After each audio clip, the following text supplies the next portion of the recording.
Welcome to SVGTV News for Tuesday, December 7th, 2021.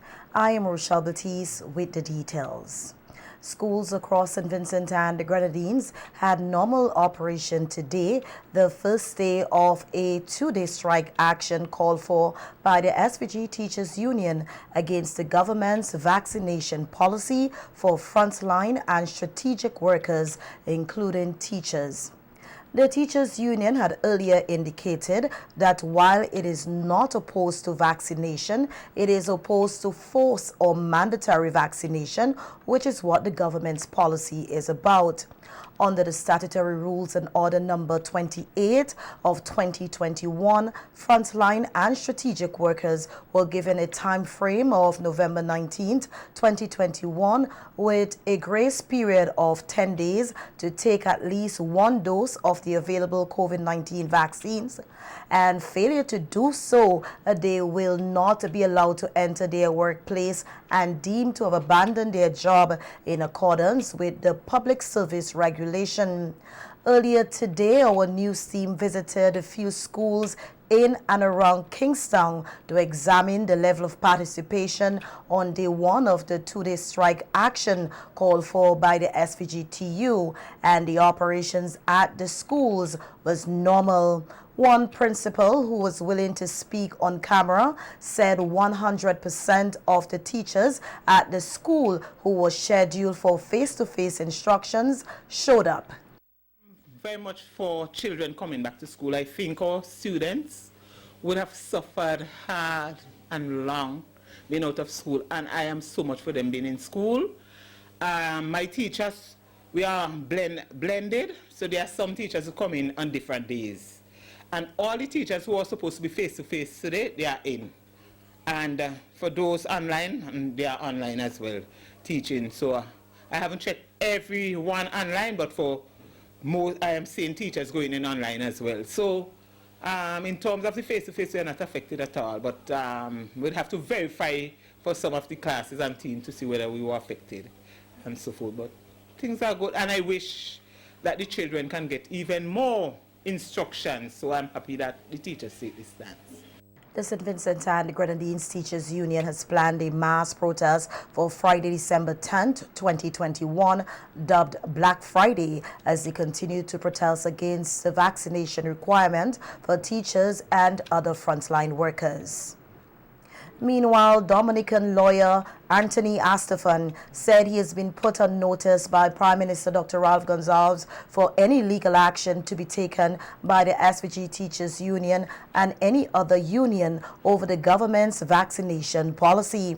The SVG Teachers Union and the Public Service Union have already indicated that their legal representatives will be filing an injunction this week against the government's vaccination policy. Astafan, who called into WeFM's Shake Up program yesterday, made it clear he is anxiously awaiting the unions to sue. He said the Constitution of St. Vincent and the Grenadines is very clear and that there is no absolute rights, with the rights of conscience, religion, and privacy made subject to the rights and freedoms of others for public interest and public health. What we have are rights that are subject to the collective interest of the public, particularly public health, and that no individual right has the right to superimpose what they conceive to be their fundamental rights at the expense of others or the population. Yes. I mean, that's clear. The veteran lawyer said the actions by the SVG Teachers Union are intended to prejudice the rights and freedoms of others and the public interest, in particular the students. Obviously, the trade union thinks that every child in St. Vincent and the Grenadines is rich,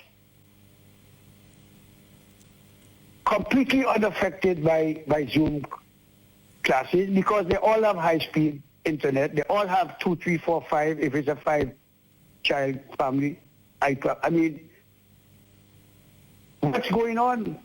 You expect every single conceivable measure, protocol would be put in place to ensure that the most vulnerable citizens, and there are citizens, the most vulnerable citizens of our state, are not infected by a teacher who, for no sensible reason at all, is refusing to get vaccinated or tested. We have that same matter in Antigua. We have 4 cases. I had 2 thrown out already on procedural ground. I'm hoping for the 3rd this week, and we have 1 more to go. I just want to tell the trade union, well, I'm waiting for them to sue. Prime Minister Gonzalez has put me on notice, and I'm waiting on them to sue anxiously. Let's see whether the metal is as loud as the noise. Astafan is also of the view that it is the legal constitutional duty of the government to put measures in place to control the spread of COVID-19 and protect lives. For the trade union or the advisors to take positions that are hostile, if not subversive, of the provisions of the Constitution and the public interest, by suggesting that you couldn't care less about the children of St. Vincent and the Grenadines and your minority membership who are not vaccinated are pulling the strings of the union to call for strike action every 3 days. My brother, there's a mental issue there that I'd rather not discuss on the radio. 11 new COVID-19 positive cases were reported from 157 samples collected on Friday, December 3rd, 2021, resulting in a positivity rate of 7.0%. 10 new rapid antigen positive results were also reported on that day from flu clinics. On Saturday, December 4th, 8 new COVID-19 positive cases were reported from 71 samples collected, resulting in a positivity rate of 11.3%.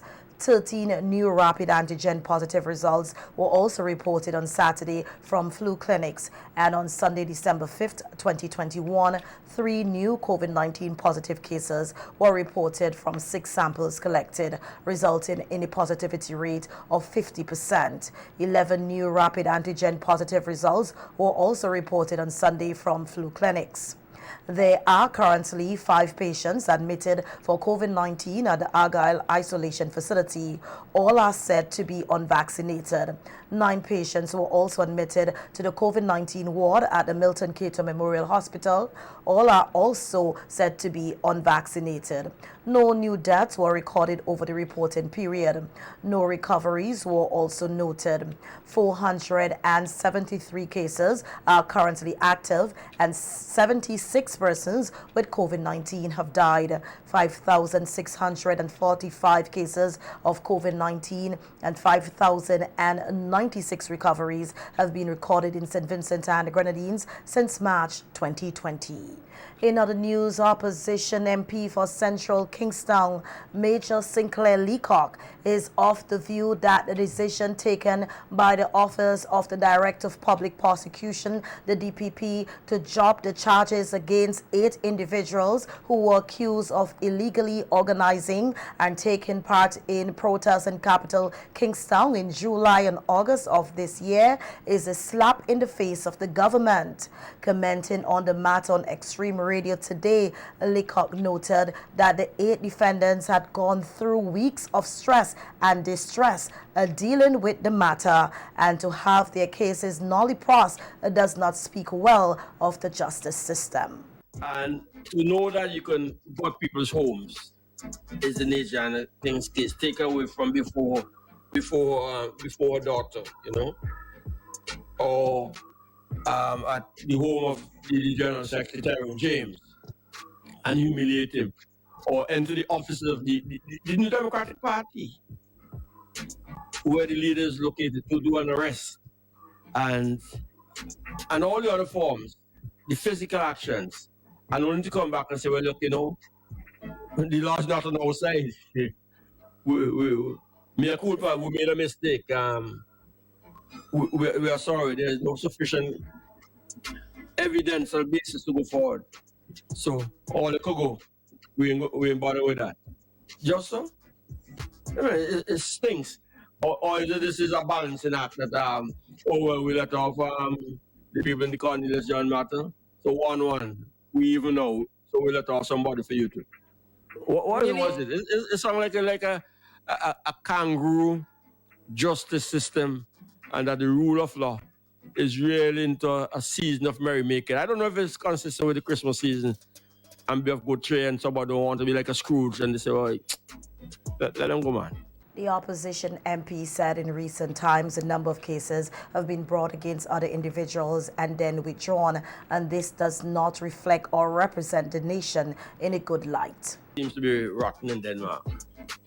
And I think going into the new year, the government has to get a hold of itself and address matters. Why? Right? Why would you encourage the government to Because- get a hold of themselves? You know what I heard the But other the rule day? of law is important in a democratic system. Right. So with that being said, wouldn't it work in the NDP's advantage for them to not get a hold of themselves? Well, I see the line of reason. In other words, if things continue to disintegrate, it comes to that inflection point in which you say, well, look, enough.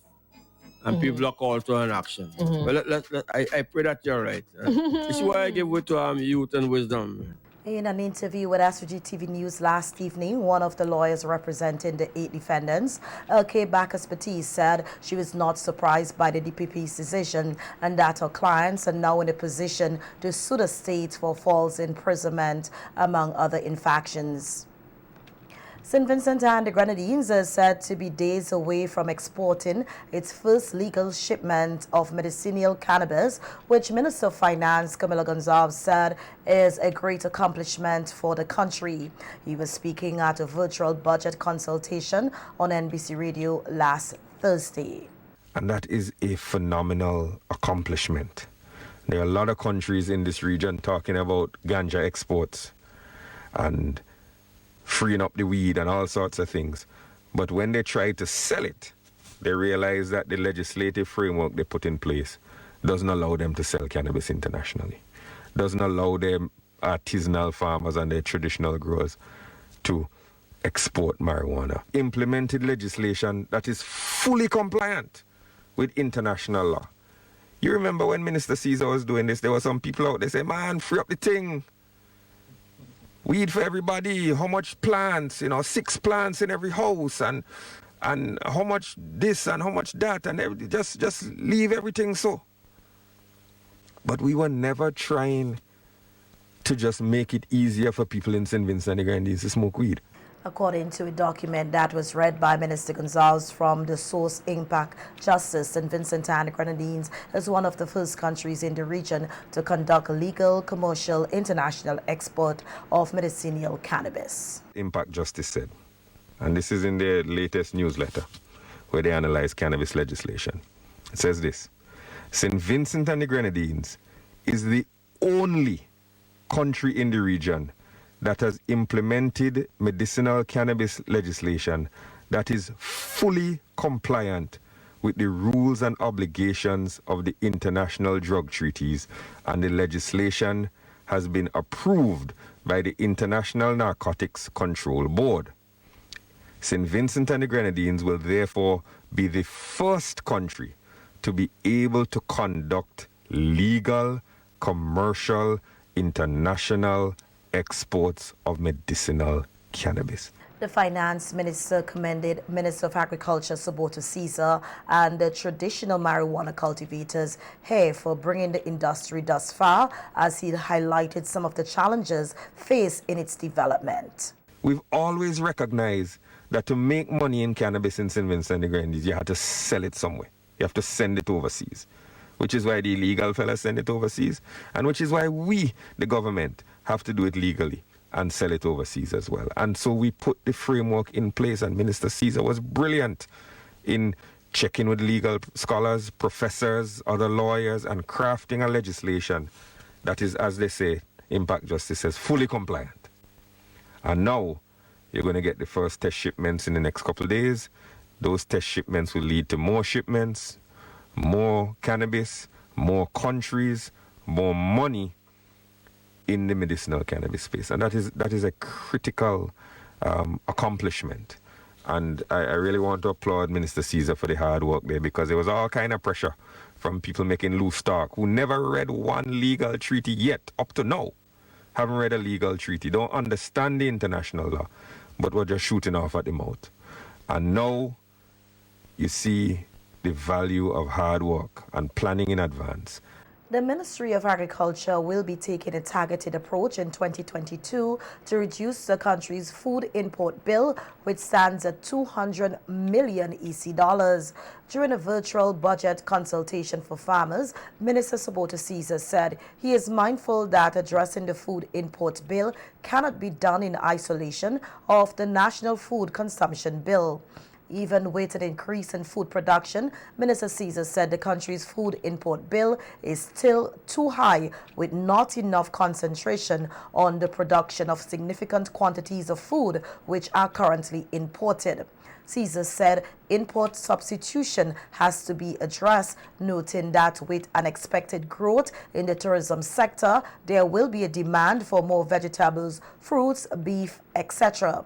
He said the 2022 budget is going to see a focus not only on recovering the losses and damage due to the volcanic eruptions and the impact of the COVID-19 pandemic, but charting a unique pathway working with local producers in certain niche areas. We are going to work with the cooperatives. There will be the launch of CAP, the Community Agriculture Program, where we are going to witness the coming together of many different stakeholders at the community level so that we can reduce the food import bill in St. Vincent and the Grenadines.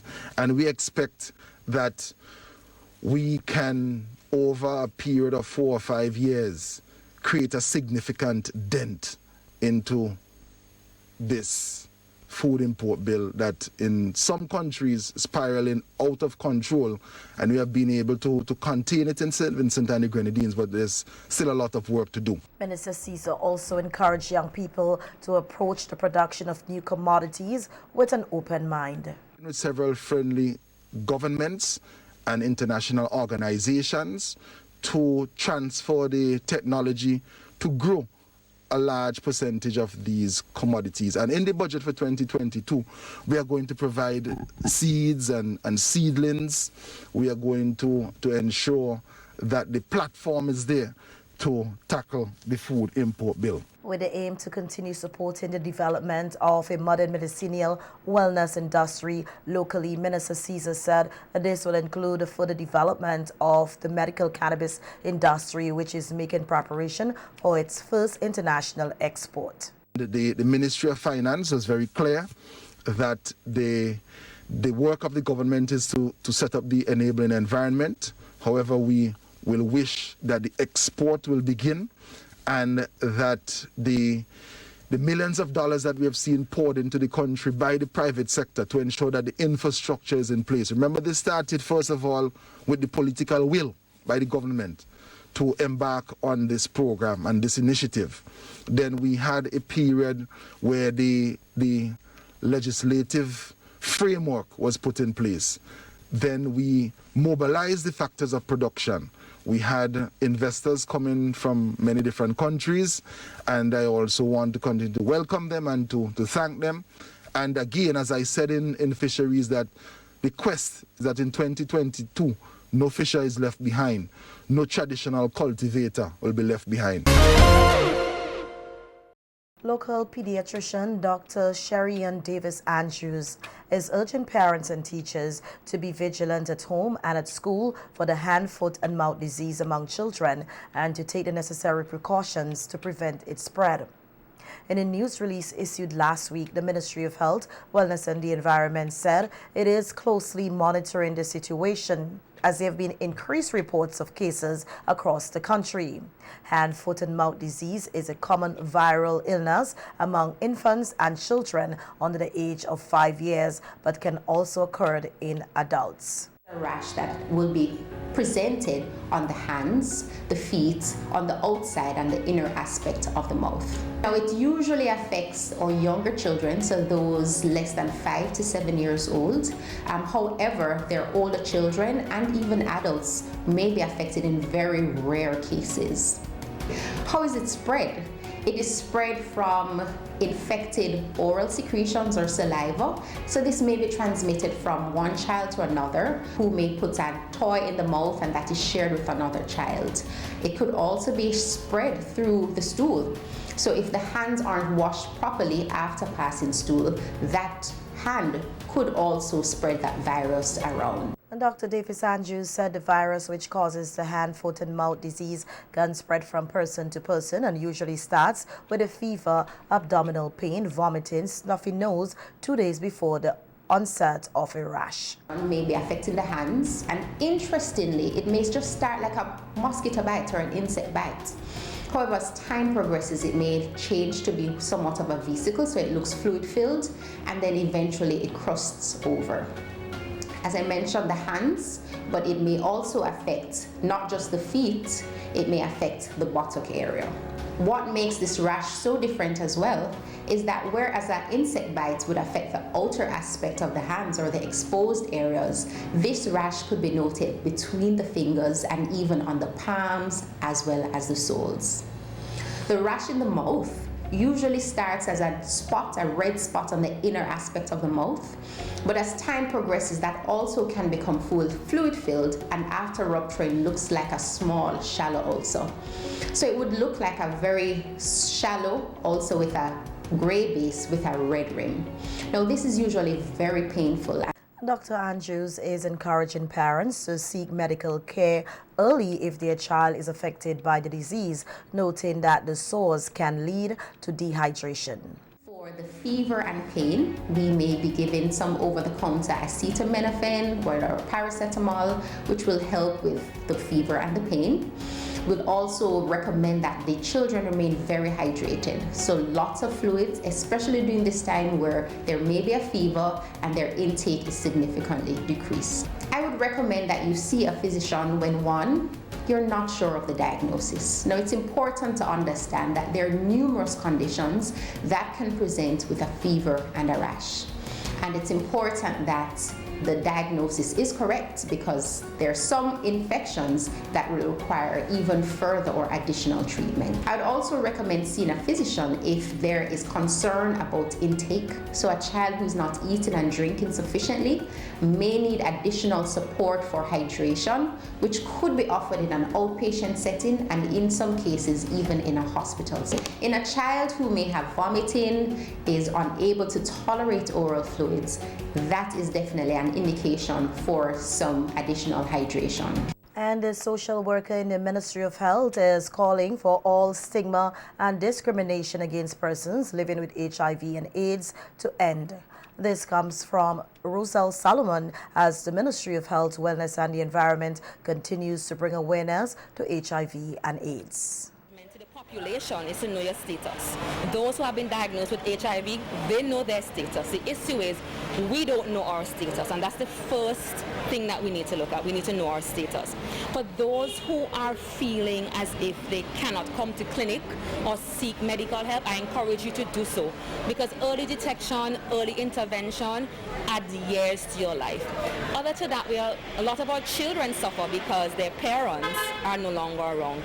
There are orphans out there who need their mothers and their fathers. So my encouragement is do this for your family.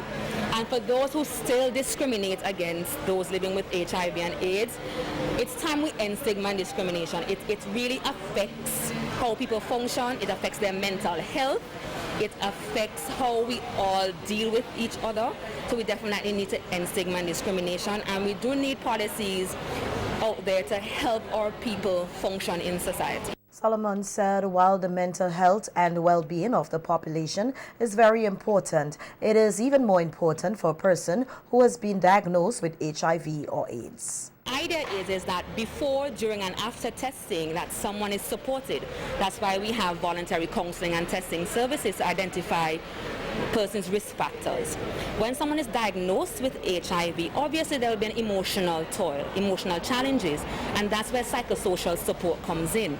We want to make sure that persons who are diagnosed with HIV know that they are cared for, and there are other areas in which they might be having challenges, such as economic situations, unemployment, employment, etc.